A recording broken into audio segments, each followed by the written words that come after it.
Hey there, y'all, and welcome to today's Tarot for Him. My name is Fairlight. Welcome to Airy Fairy Tarot.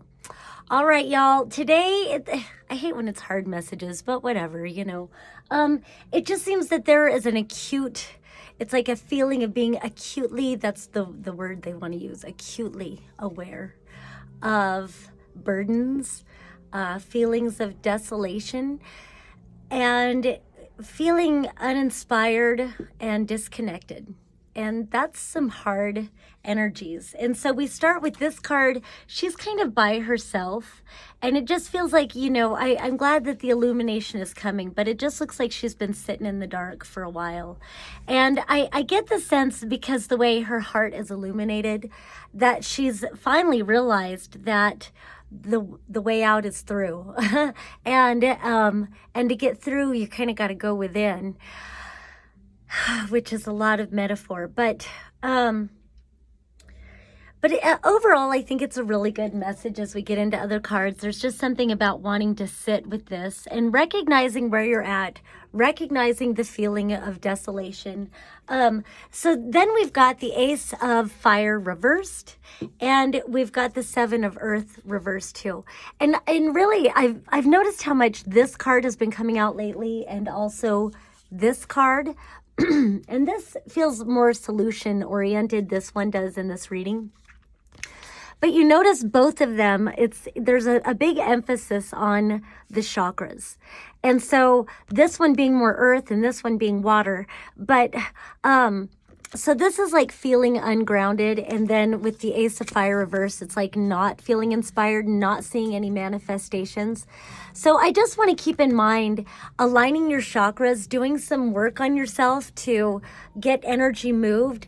And so I guess I'm just going to jump around because I was going to save these for the end, but I'm going to go to them now.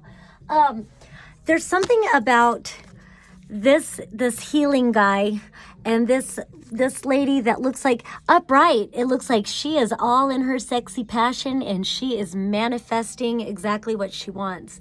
But with this reversed and this guy, and this is part of the solution energy, I just get a sense of maybe you can find your gratitude by being of service to others.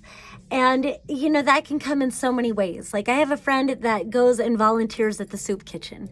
Now, if you have time and you feel like you can go do that, then by all means. And the irony is that you're probably already doing and doing and doing for others. That's the acute awareness of being overburdened, because these two are reversed, but that's, this one where like his arm is cracking because he feels like, he's got to hold up, he's got to support everybody else's happiness and this need to go within to move out of that. And so this is reversed. That comes a little bit later. Again, I'm jumping all around, but it just feels like, but this is from a place of stress. That's what I want to get at. And so again, these two energies together, it feels like there's a lot of stress with all of that. And so part of the solution, and isn't that ironic that part of the solution is to release yourself from your burdens is to move into gratitude, but moving into gratitude is somehow finding yourself being a healer for others. I'm not quite sure if that even makes sense, what that could mean, but I think sometimes we can recognize our own blessings better when we share what we have to share with others, and we go into a place of recognizing this person doesn't even have the wonderful things that are bringing me such grief right now, and so it's like a reframing. That's exactly what that is. Reframe the stresses, reframe, all of the things, and start looking for the gratitude. And so again, that's coming into alignment with yourself. And the dolphins on the side, they represent joy, they represent freedom, and they're in the water here. And so it just feels like diving into different emotions. I want to say tune your string. And it's very much an emotional thing going into the subconscious. I think there's a big opportunity for healing. And again, reframing. Maybe we have a pattern of thought that goes into stress and worry that we received from our parents.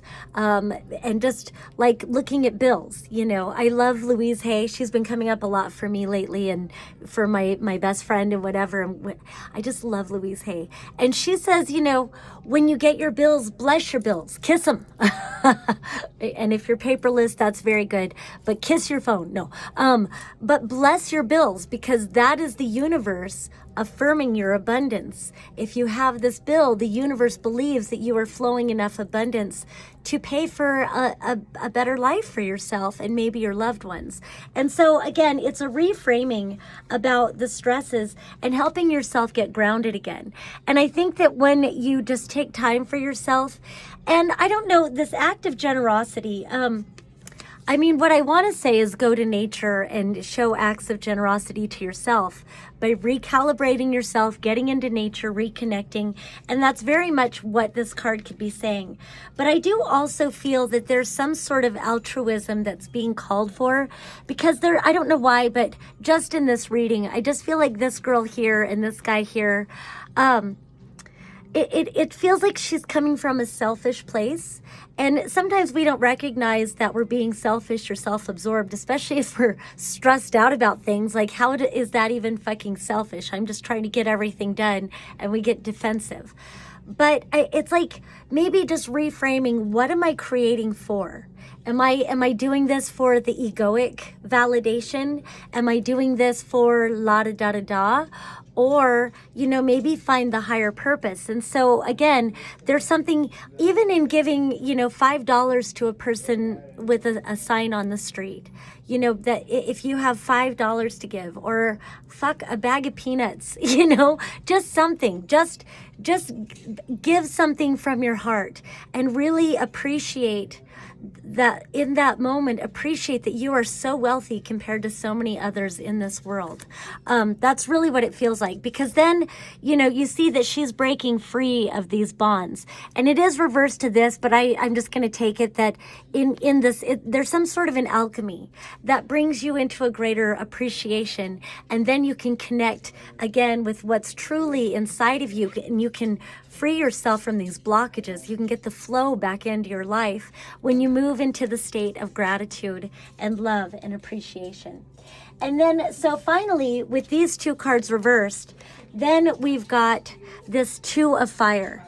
And so I like that this is like, I don't know, it's a sort of a mirroring. And this is like our sacral creative energy mirroring to our solar plexus personal power energy, and back and forth. And there's something about finding that inner fire again that gets you motivated, that gets you excited, that gets you creative, that gets you passionate.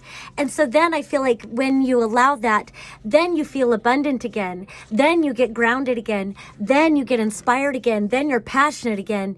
And then you're seeing the manifestations start to flow again. So it's a process, but, go into it. And, I would say journal through all of this. What is keeping you stuck, and what are my beliefs around these things?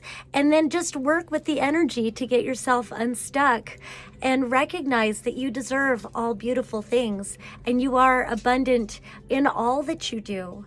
And reframing the stress into appreciation and recognizing that solutions come from within. And whatever challenges you've manifested, it's for the sake of seeing your ability to manifest solutions. So that's all I've got for today. Peace and love until next time.